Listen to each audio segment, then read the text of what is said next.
Okay, guys, today to be talking about use of force. And before I get into presenting the sources I found, I just want to lead off by saying what use of force is.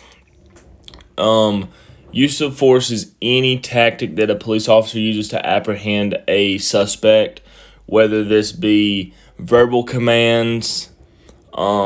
If you look at the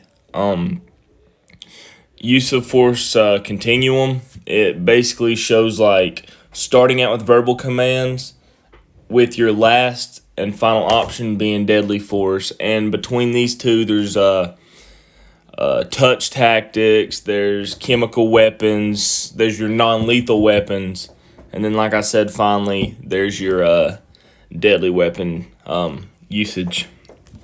And one of the policies that I looked up is from the Policing Project from the New York University School of Law. And a quick overview: the Policing Project's use of force policy guidelines outlines best practices on use of deadly force. And they made this and designed it for police departments, community members, municipal leaders, and prosecutors. And the principles of this project involved 10 things that are important when deciding whether to use of force. Do the department's policies emphasize necessity, de-escalation, and proportionality when using force? Do the department's policy require that each of an officer's decisions leading up to the use of force be reasonable? Do the department's policies require that officers consider a person's specific characteristics, such as mental capacity, whether they are under the influence of drugs or alcohol, whether they speak a specific language? This should be taken into consideration when fixing to use force, because if somebody has a mental disability, they're not going to properly understand what you're trying to tell them to do. And let's say you're yelling at them. They might not do good with yelling, so this is just going to cause them to shut down and not listen to you.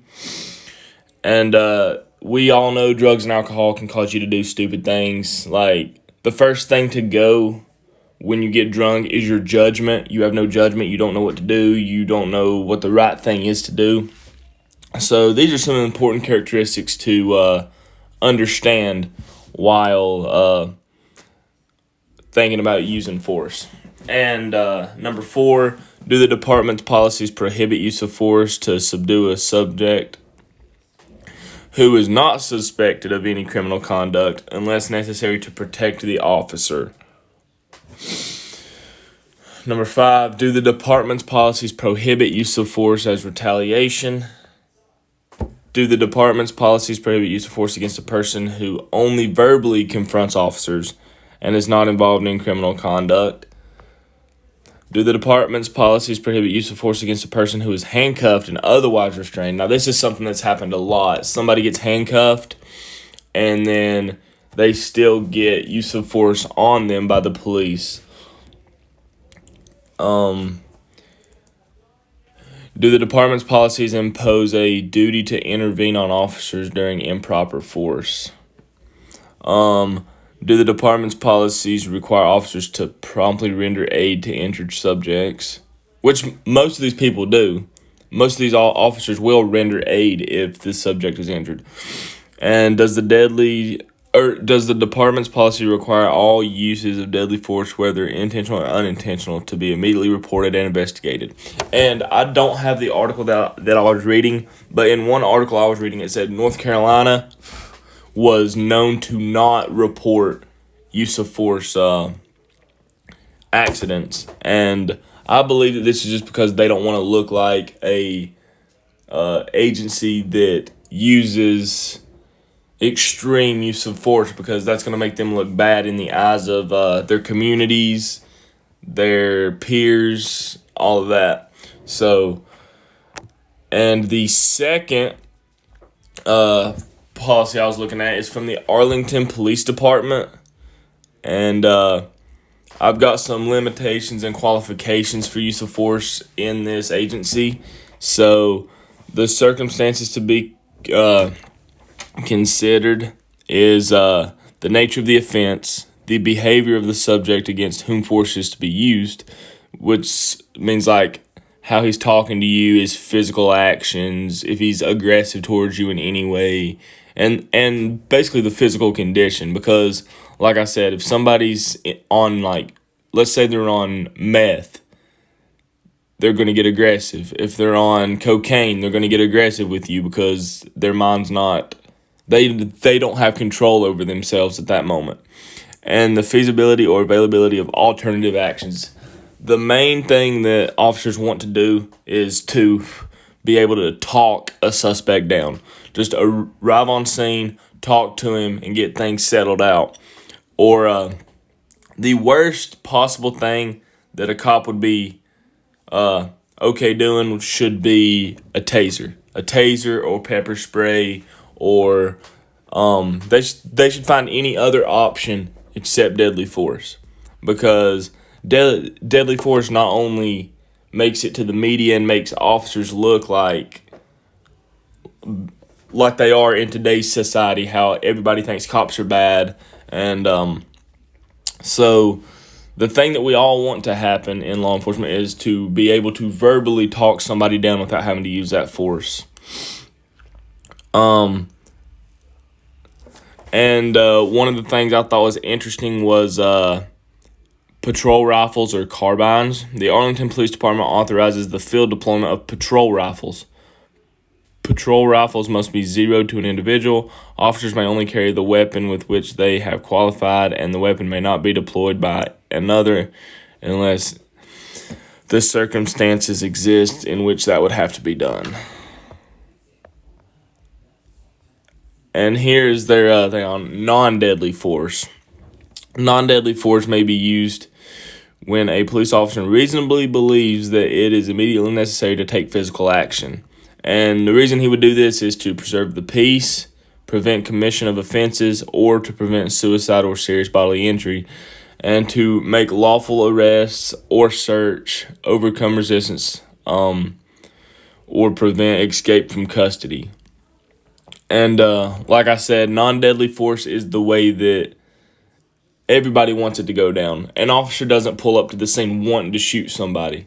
Like, yeah, I want to shoot this guy. No, they want to talk to the suspect, get him calmed down, try to work something out, and get it done as safely as possible. But an officer is going to protect his life, and that's just how it is. So that's how all these like shootings are happening, is because these officers are fighting for their lives. It's not like they just go out there and decide, hey, I'm going to shoot this guy because I just don't like him. It's because they pose a threat to the officer's going to take action. And I've got a article with a law from Cornell Law School about the use of deadly force. And this basically just says that the use of deadly force is only okay if the following circumstances exist. If it's in self-defense, which is like I was talking about just a second ago, these officers having to fight for their lives because they're put in danger. Serious offenses against a person, let's say like I'll just read it. When deadly force reasonably appears to the necessary to prevent the commission of a serious offense against a person in circumstances presenting an imminent danger or death or serious bodily harm. And 3, we don't hear about this as much, but when nuclear weapons or nuclear explosive devices are to be used, when deadly force reasonably appears to be necessary to prevent the theft, sabotage, or unauthorized control of a nuclear weapon or nuclear explosive device. And like I said, that really don't happen much, or even if it does, we don't really hear about it that much. And that's the same thing about number 4, just special nuclear material. 5, apprehension. When deadly force reasonably appears to be the necessary to apprehend or prevent the escape of a person. This is what I was talking about at the very beginning with that use of force continuum. they are going to do everything between verbal commands and deadly force to apprehend the person who is believed to commit a crime. And they're not going to stop. They're not going to give up. They're not going to say, okay, you go ahead, I'll catch you some other time. No, they're going to do what they can in that moment to stop that suspect. And so that was the law that I wanted to read out for y'all. And our last part of this was to explain current events or something like that has had an impact on the use of force. And what better topic to talk about than what's going on in our world today with all this rioting and looting.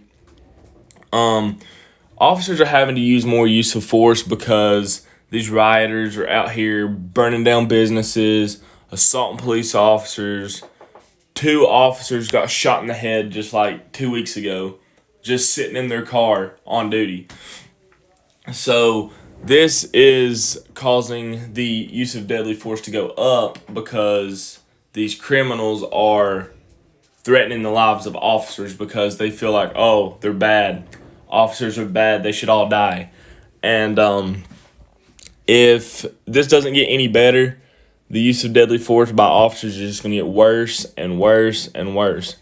And I just want to touch on the George Floyd case and how that use of force was not what that guy had been taught in training. But at the same time, George Floyd was on drugs at the moment, because if you go back and look at the old videos that have been looked deep into, this dude had a white bag of substance on his tongue when he got pulled over. So it wasn't the neck on his back that killed him. It was the drugs in his system that killed him. So all of this started just because an officer, the officer was in the wrong. He shouldn't have put his knee in the back of George's neck. But at the same time, George Floyd was fighting, trying to get away, and this officer was just trying to do whatever he could do to limit the suspect, because the suspect had previously been charged with, or known for, assaulting police officers, punching a pregnant woman. So George Floyd wasn't a good guy. He wasn't like the saint that everybody that's rioting and stuff is making him out to be. So, but yeah, like I said, the use of force was a little extreme because there was 3 officers at the time. But I believe that use of force should be used until the threat is eliminated. Whether that means eliminated by being in the back of a cop car, eliminated by being killed, which is should be the last resort. But that is my opinion on the use of force. I believe that these policies and stuff are going to continue to change as we go on, because I feel like there's going to be more and more deadly force cases and more extreme deadly force cases, and these laws are soon going to change.